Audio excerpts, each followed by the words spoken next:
Question कह रहा है a car has an average speed of 60 kilometre per hour while going from Delhi to Agra and has an average speed of y kilometer per hour while returning to Delhi from Agra by traveling the same distance. If the average speed of the car for the whole journey is 48 kilometre per our, then what is the value of y? I think आराम से कर लोगे, बस start कर दो.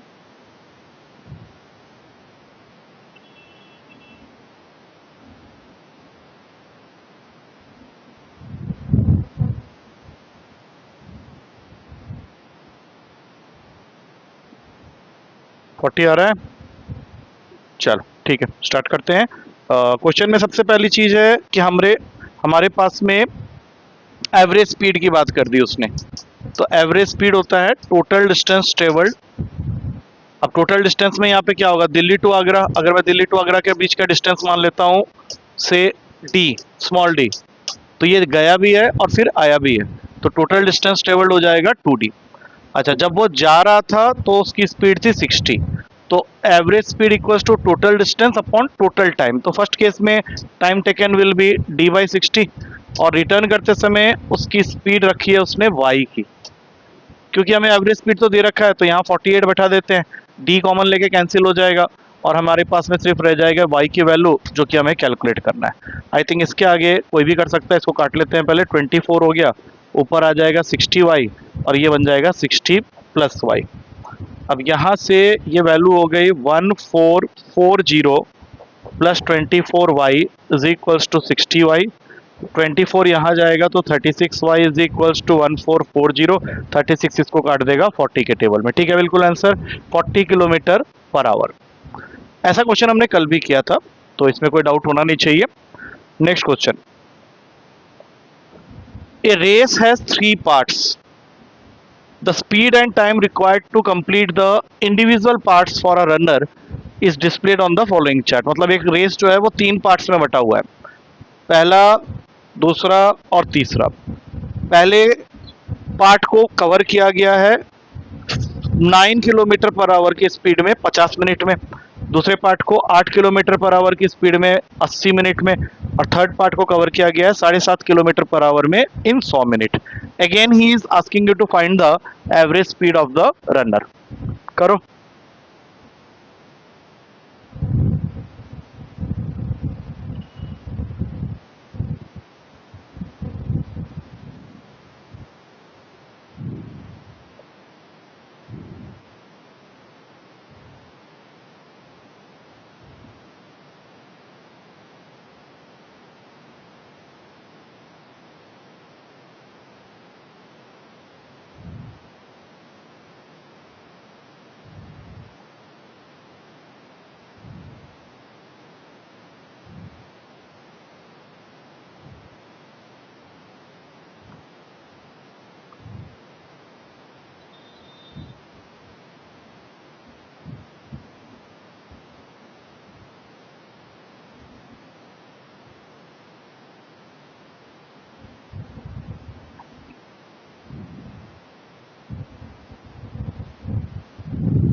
Eight आ रहा है. ओके, तो कैसे अप्रोच लेंगे इस क्वेश्चन में. अगेन उसने एवरेज स्पीड की बात कर दी है. हाँ, तो total distance travelled upon total time taken. अब इस क्वेश्चन में फायदा ये है कि तुमको ये दे रखा है कि कितना टाइम लगा हुआ है उसको, तो हमें यहाँ पे कैलकुलेशन जो करनी है वो डिस्टेंस की करनी है. तो जैसे 9 की स्पीड से वो चल रहा है 9 किलोमीटर पर आवर 50 मिनट्स तक चल रहा है, तो डिस्टेंस होता है स्पीड इनटू टाइम. तो पहला पार्ट 1 जो है ये हो जाएगा 9 इंटू 50 बाई 60, क्योंकि वो मिनट्स में है. ये पहला पार्ट का डिस्टेंस हो गया. अब दूसरे पार्ट में 8 इंटू 80 बाई 60 होगा. हाँ, और फिर थर्ड वाले के लिए 7.5 इंटू 100 बाई 60 होगा. ये तो हो गया टोटल डिस्टेंस ट्रेवल्ड. अब नीचे टोटल टाइम की जहाँ बात हो रही है तो इन तीनों को ऐड कर देंगे. टोटल टाइम हो गया 50, 80, 100, 230. और इसको भी डिवाइड कर देंगे 60 से, क्योंकि हमें ध्यान रखना है कि किलोमीटर पर आवर में निकालना है। तो 60 ऊपर और नीचे से कॉमन लेके काट देते हैं, और एक और चीज कैंसिल हो जाएगी, वो है एक एक जीरो। तो अगर मैं इसको मल्टीप्लाई कर दूं तो 750 हो जाएगा, ये 750 हो जाएगा। इसको मल्टीप्लाई करने पे ये 750 हो गया। तो अगर मैं एक एक जीरो काटूंगा तो ऊपर बच जाएगा 45 प्लस 64 प्लस 75, और नीचे रह गया खाली 23 ना, एक एक जीरो कट गया ना सबका। ये देखो 60 को तुमने पहले काट दिया ना। हाँ, इसको ऐड करो आप जरा एक बार। 64 प्लस 45 प्लस 75 प्लस 45 होता है हमारा 130, और 130 प्लस 164 हो जाएगा हमारा 194। अब 23 से अगर मैं इसको डिवाइड करता हूं तो इसको डायरेक्ट काट देगा 8 के टेबल में। तो आंसर हो गया 8 kilometre per our, that is the average speed of the runner. ठीक है, आई डोंट थिंक इसमें कुछ समझाने वाली बात है, बट स्पीड निकालते समय बस ये टाइम वाले पार्ट को ध्यान रखना है कि ये सारे के सारे टाइम मिनट्स में दे रखे हैं, तो उसको हम लोग को आवर में कन्वर्ट करना पड़ेगा। नेक्स्ट ट्रेन वाला क्वेश्चन है। A passenger train departs from Delhi at 6 PM for Mumbai. At 9 PM, an express train whose average speed exceeds that of passenger train by 15 km per hour leaves Mumbai for Delhi. Both the trains meet each other at mid route. At what time will they meet? साथ में distance बता दिया है दोनों cities का 1080 kilometre. Time पूछा है कि वो कितने बजे दोनों ट्रेन एक दूसरे को मीट करेंगे।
क्या बनी क्वाड्रेटिक इक्वेशन, वो बताओ, उससे आइडिया लग जाएगा।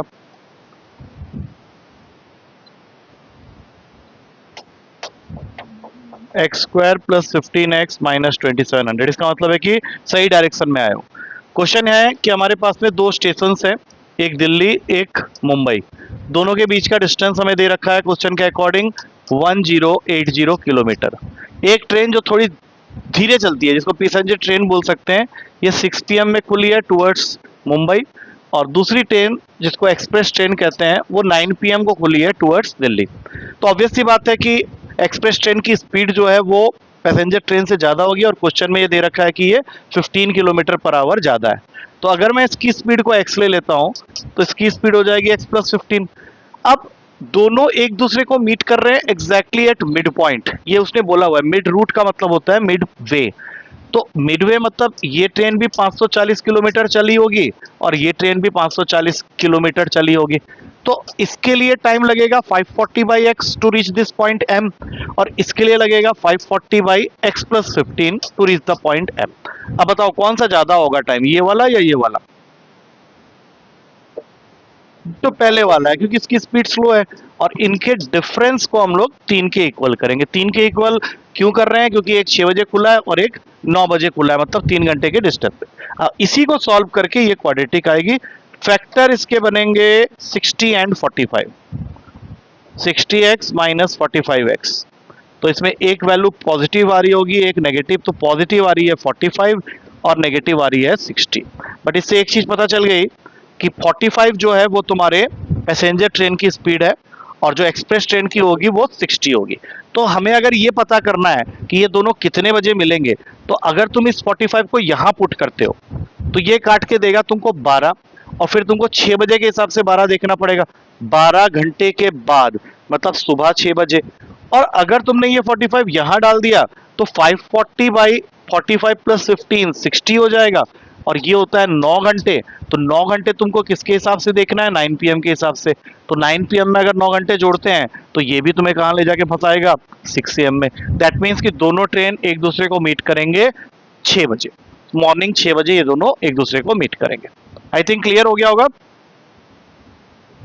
चल नेक्स्ट क्वेश्चन। ओके, ये माइलेज के ऊपर में है। A bike consumes 20 millilitre of petrol per kilometre if it is driven at a speed in the range of 25 to 50 kilometer per hour and it consumes 40 ml of petrol per kilometer at any other speed। तो question अब यही है कि how much petrol is consumed by the bike in travelling A distance of 50 kilometre if the bike is driven at a speed of 40 km per hour for the first 10 km and at the speed of 60 km per hour for the next 30 km and at a speed of 30 km per hour for the, मतलब petrol की consumption के बारे में वो बात कर रहा है कि कितना कंज्यूम करेंगे। ठीक है ना, करो, थोड़ा सा अलग है क्वेश्चन बट आई थिंक कर लोगे। हाँ, इसको 3 हिस्सों में ऐड करना पड़ेगा तुम लोग को।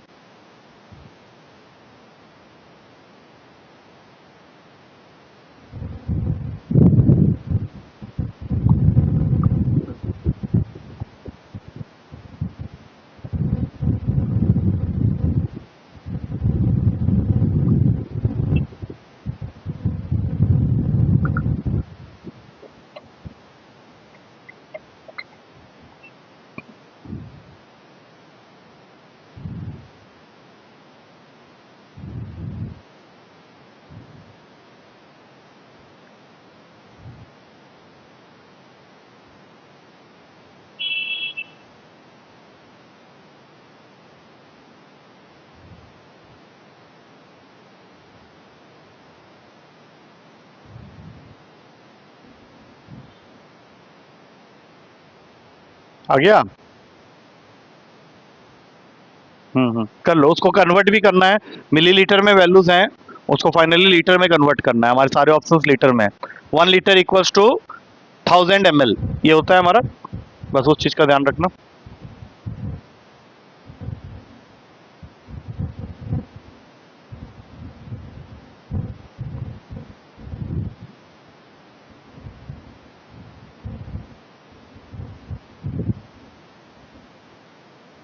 1.6 आ रहा है। चलो करके एक बार देखते हैं। तो हमारे पास में total distance to be covered है 50 किलोमीटर।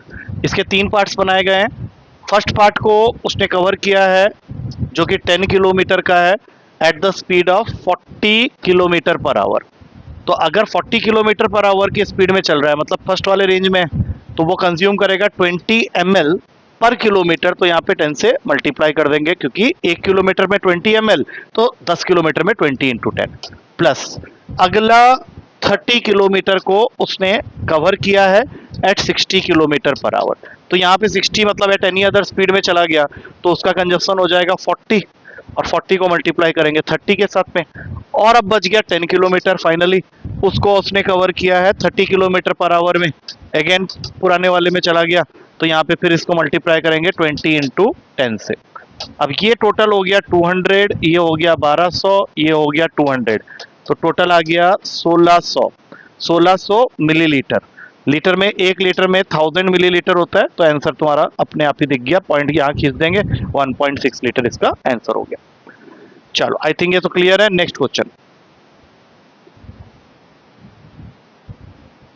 चलो ये तो बेसिक क्वेश्चन है। A train is travelling at 48 kilometre per hour completely crosses another train having half its length and traveling in opposite direction at 42 km per hour in 12 seconds. It also passes a railway platform, मतलब पहले train की बात कर रहा है, in 45 seconds. What is the length of the platform? Okay, चलो देखते हैं।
400 आ रहा है। चलो करते हैं एक बार।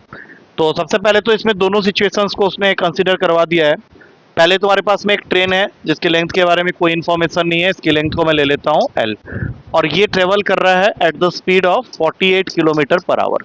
अब सामने से एक और ट्रेन आ रही है जिसकी लेंथ है हाफ ऑफ दिस, मतलब हाफ ऑफ दिस मतलब ये लेंथ रही होगी L/2, और इसकी स्पीड है अपोजिट डायरेक्शन में आ रही है, मतलब यू मूवमेंट हो रहा है 42 किलोमीटर पर आवर। तो ये डेटा हमें जो भी दिया गया इसकी वजह से हम लोग L निकाल लेंगे, क्योंकि इस ट्रेन को, पहले वाले ट्रेन को दूसरे ट्रेन को क्रॉस करने के लिए 12 सेकेंड लगे हैं। तो टाइम का फॉर्मूला होता है, दोनों ट्रेन अगर एक दूसरे को क्रॉस कर रहे हैं तो दोनों के लेंथ ऐड हो जाएंगे इन प्लेस ऑफ डिस्टेंस, और चूंकि ऑपोजिट डायरेक्शन में है तो दोनों की स्पीड हो जाएगी ऐड। और यूनिट का हम लोग को ध्यान रखना है, सेकेंड से वहाँ किलोमीटर पर आवर है, तो इसको 5/18 से यहीं पे मल्टीप्लाई कर देते हैं, और ये टाइम हम लोग को दे रखा है 12 सेकेंड का। तो ये टोटल हो गया 3L/2, 90 इंटू 5/18 का 25 आ गया तुम्हारा। हाँ, अब ये बन गया 3L/2 into 25 is equals to 12। ये इसको काट देगा 4 में, और अगर मैं इसको यहाँ पे मल्टीप्लाई कर दूं तो L की वैल्यू आ रही है 400 आ गया, 200 सॉरी। हाँ, तो ओरिजिनल ट्रेन जो है वो मेरा 200 मीटर का है, और ये जो दूसरा ट्रेन है ये मेरा 100 मीटर का है। बात लेकिन चल रही है इस ट्रेन की, क्योंकि आगे जाने पे ये ट्रेन एक रेलवे प्लेटफॉर्म को क्रॉस कर रहा है इन 45 सेकेंड। मतलब हो सकता है ये रहा तुम्हारा रेलवे प्लेटफॉर्म, ये ट्रेन आगे आया और एक रेलवे प्लेटफॉर्म को कवर कर रहा है। अब रेलवे प्लेटफॉर्म को कवर कर रहा है 45 सेकेंड में, तो जो टाइम लगेगा that will be equals to जो भी तुम्हारी लेंथ ऑफ द ट्रेन है plus length of the platform, और स्पीड, चूंकि प्लेटफॉर्म तो मूव कर नहीं सकता तो जो तुम्हारी ट्रेन की स्पीड है वही देखेंगे। ओरिजिनल ट्रेन तुम्हारा 48 वाला है तो 48, लेकिन यहाँ पे यूनिट का ध्यान रखना है, 5/18 से मल्टीप्लाई कर देते हैं। तो अब ये वैल्यू 6 के टेबल में काटते हैं, 8 और 3, 40/3, तो 45 into 40/3 is equals to 200 plus LP। अब यहाँ कुछ गलती हुई है क्या? लेंथ ऑफ द प्लेटफॉर्म निकालना था। It also passes a railway platform. हमने जो लेंथ पहले निकाली थी 50 इंटू 4, 200 ही आया था, ठीक है। 200 प्लस LP, हमारी वाली ट्रेन जो है वो 48 की स्पीड से जा रही है, 5/18, 8/3, 45 इंटू 40/3 माइनस 200। हाँ, ये तो कट गया यहाँ पे, 15 इंटू 40 600, और ये माइनस करेंगे 200, आ गया आंसर 400। ठीक है, सही है। हाँ तुमने दूसरा किया है, लेकिन मैं थोड़ा कंसेप्ट से बता रहा हूँ, बाकी तुमने जो भी किया है वो ठीक है, ये भी गलत नहीं है, इससे भी कर सकते हैं, कोई दिक्कत नहीं है। तुमने कैसे किया वैसे बताओ? हाँ हाँ हाँ हाँ हाँ हाँ, वही मैंने भी तो वही किया। हाँ, तो L आ गया ना 200, और ये 200 तुम्हारा जो है वो ट्रेन की लेंथ है, पहले वाले ट्रेन की, और ये कवर कर रहा है। मैं थोड़ा सा एक्सप्लेन कर रहा हूँ बस, इसलिए थोड़ा सा स्टेप्स ज़्यादा हो जा रहे हैं, और कुछ नहीं है, कंसेप्ट वही है। हाँ, अच्छा अच्छा, आई थिंक यहाँ पे ये खत्म हो जाता है। हाँ ठीक है, तो अभी हम लोग थोड़ा सा अगला जो चैप्टर है उसको थोड़ा सा स्टार्ट कर देते हैं, क्योंकि इसके अंदर अब तुम्हारे जो क्वेश्चंस हैं वो इतने के अंदर में आ जाते हैं तुम्हारे, मतलब you will see the PYQ, you will find most of the questions जो कि मैं यहाँ करवा रहा हूँ वो ऑलमोस्ट तुम्हें सेम ही मिलेंगे उसके अंदर में। तो स्पीड डिस्टेंस टाइम के बाद में जो तुम्हारा नेक्स्ट चैप्टर है उसको हम लोग कवर करेंगे। एक इंपॉर्टेंट चैप्टर होता है लीनियर एंड क्वाड्रेटिक इक्वेशन।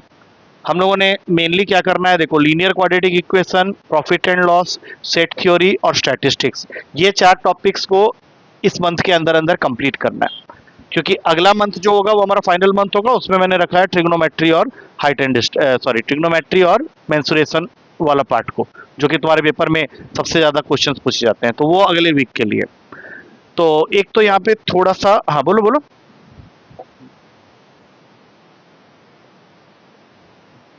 100 क्यों, 100 क्यों आ रही थी? अभी देख लेते हैं एक बार, रुक जाओ। लेंथ ऑफ द ट्रेन 100 कैसे आ गई? 25 इंटू 2 इंटू 4 था ना, ये रहा तुम्हारा ट्रेन, इसके, अबे चल वैसे थोड़ी ना करोगे। अच्छा ठीक है, चलो उससे करके देखते हैं, उससे कितना डिफरेंस क्रिएट होता है। 12 ले लिया और इसकी स्पीड है 48 किलोमीटर पर आवर, ठीक है। तो 12 जब तुम ले रहे हो ना पूरा, तो जब दूसरी जगह जाओगे प्लेटफॉर्म को क्रॉस करने, तो वहां पे 2L की वैल्यू लिखनी पड़ेगी वहां पे। अच्छा चलो मैं एक बार उस तरीके से भी करके देख लेता हूँ। तो 2L को कवर करना है, और ये दूसरा वाला ट्रेन जो इससे छोटा है वो L है, ये 42 किलोमीटर पर आवर के स्पीड से मूव कर रही है। तो टोटल टाइम जो लगा है वो 12, तो यहाँ पे आ जाएगा 3L और ये हो जाएगा 25।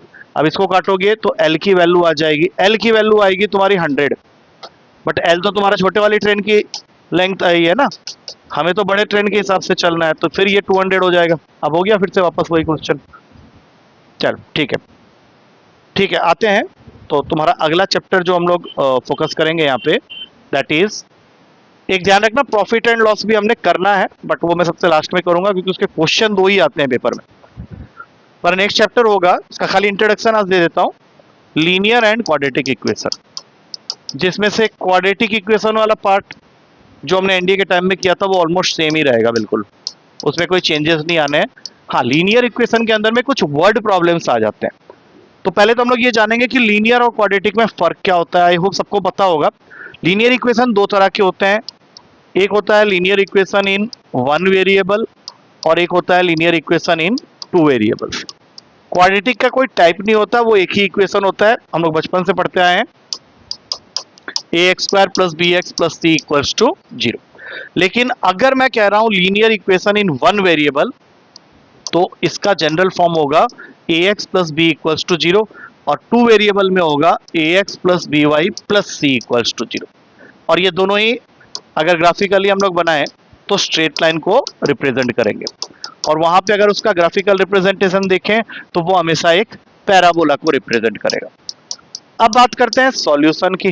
तो लीनियर इक्वेशन इन 1 वेरिएबल भी एक ही सॉल्यूशन देगा, ये भी तुमको एक ही सॉल्यूशन देगा, बशर्ते कुछ कंडीशंस होते हैं जिसको हमें रिमेंबर करना है, और वो एक एरिया होता है जहां से तुम्हारा एनडीए और सीडीएस दोनों ही क्वेश्चन पिक करता है।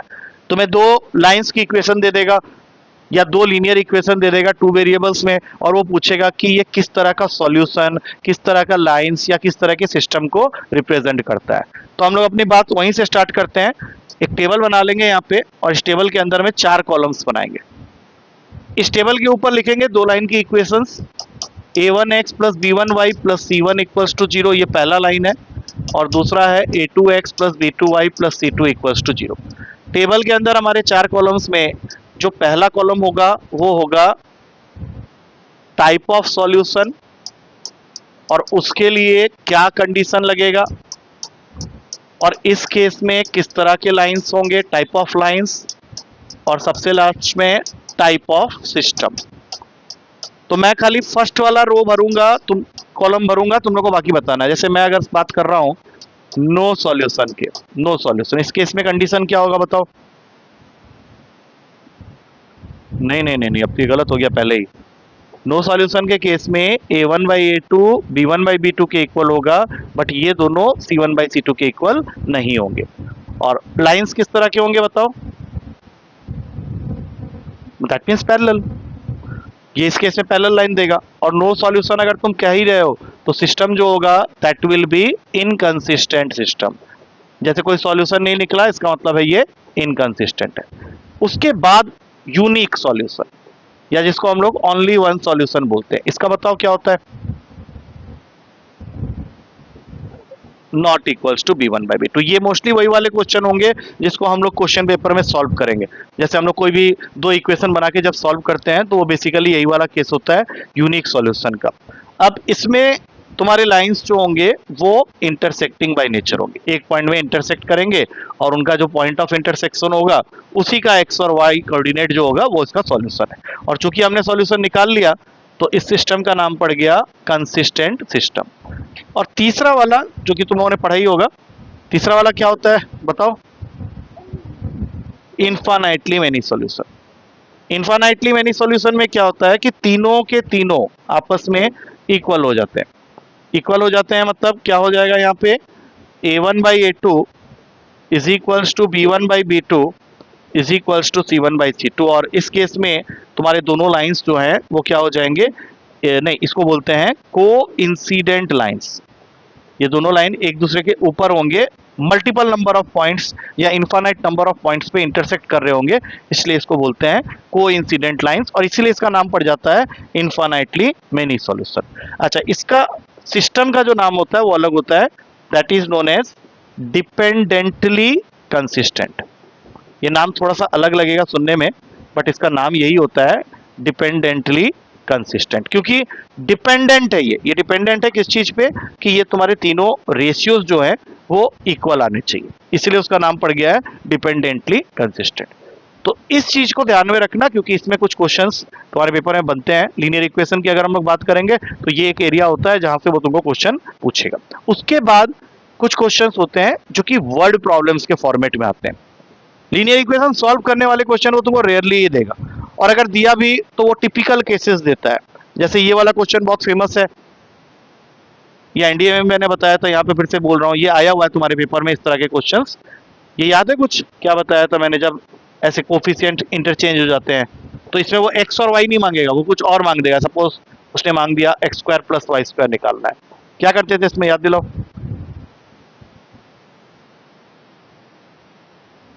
सॉल्व तो नहीं करोगे भाई, इसको मत बोलना 101 से मल्टीप्लाई करना है, इसको 99 से मल्टीप्लाई करना है, वो काम इसमें नहीं करना है। इसके लिए मैंने कुछ अलग बताया था, कुछ याद है तो बताओ।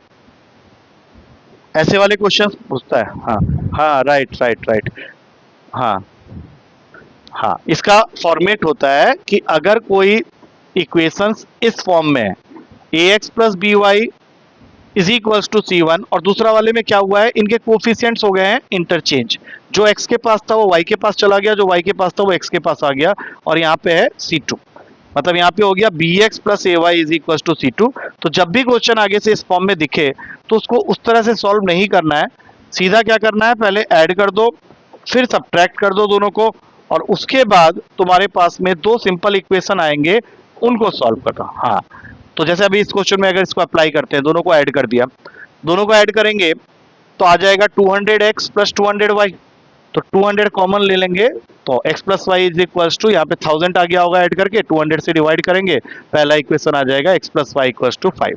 फिर इसको सब्ट्रैक्ट करेंगे, माइनस माइनस माइनस, तो ये तुमको देगा माइनस का 2x प्लस का 2y इज इक्वल्स टू -2।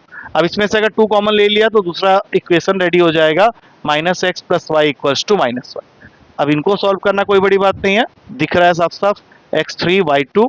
अब इनकी वैल्यूज यहाँ डालो और तुम्हारा आंसर हो गया 9 + 4 इज इक्वल्स टू 13। तो लीनियर इक्वेशन वाले जो क्वेश्चंस हम लोग करते थे, जहाँ पे हम लोगों को कभी कुछ लेट करना पड़ता था, वैसे क्वेश्चंस अब बहुत रेयरली आते हैं, मतलब अब ना के बराबर है। उसको तुमसे चेक करवाना है कि तुमको लीनियर इक्वेशन आता है या नहीं, तो वो तुमको सीधा क्या करेगा, वर्ड प्रॉब्लम में डाल देगा। वर्ड प्रॉब्लम में उसके 3-4 टाइप के क्वेश्चन होते हैं। एक वो वाला क्वेश्चन होता है, डिजिट्स वाले क्वेश्चन होते हैं, 2 डिजिट नंबर 3 डिजिट नंबर वाले क्वेश्चन, एक एज रिलेटेड क्वेश्चन होते हैं, एक कॉस्ट और क्वांटिटी को लेके क्वेश्चन होता है, स्टूडेंट्स क्लासरूम इनको लेके क्वेश्चन बनता है। मतलब ये सब वो एरियाज हैं जहां से वो तुम्हारा क्वेश्चन बनाता है। मतलब ये नहीं कि तुम इसके ऊपर क्वेश्चन ही कर रहे हो बैठ के 20-20 30, उतना जरूरी नहीं है। अगर तुमने 10th 9th ये सब क्लास की जो किताबें हैं उसमें जो क्वेश्चन सब दिए हैं, अगर वो बनाए हुए हो तो वो आराम से सॉल्व कर लोगे। मैं तुम लोगों को ज्यादा से ज्यादा 10-20-25 क्वेश्चन करवा देता हूँ, तो that is more than enough for this chapter linear equation. Quadratic equation में तुमको फिर से एक बार वो अल्फा बीटा रूट्स के नेचर क्या होता है, sum of the roots, product of the roots, उसके मैक्सिमम पावर को लेके जो क्वेश्चंस बनते हैं वो वाले क्वेश्चंस आ जाएंगे। शॉर्टकट्स जो मैंने दिया था वो सारे शॉर्टकट्स फिर से आएंगे, एक्सेप्ट वो वाले क्वेश्चंस नहीं आते हैं, मॉडुलस वॉडुलस वाले क्वेश्चन नहीं आते हैं तुम्हारे पेपर में, वो एनडीए में आते थे। तो ये सारी चीजें हैं जिनको करने में हम लोग को हो सकता है 3-4 क्लासेस आराम से लग जाए। तो आज इतना ही रहने देते हैं, कल ही स्टार्ट करेंगे इसको। ये मैंने खाली एक बेसिक फ्रेमवर्क दिया है, तो कल जब मैं आऊंगा तो मैं लीनियर इक्वेशन के क्वेश्चंस को थोड़ा सा पहले टारगेट करेंगे हम लोग। पहले लीनियर इक्वेशन के कुछ क्वेश्चंस लेके आऊंगा मिक्स टाइप के, इन सबको मिक्स कर दूंगा थोड़े क्वेश्चंस को, और उसी से हम लोग स्टार्ट करेंगे। ठीक है, चल अभी मैं पेपर भेज रहा हूँ, तो पेपर करो अपना डेली पेपर, कल मिलते हैं फिर। चलो ठीक है।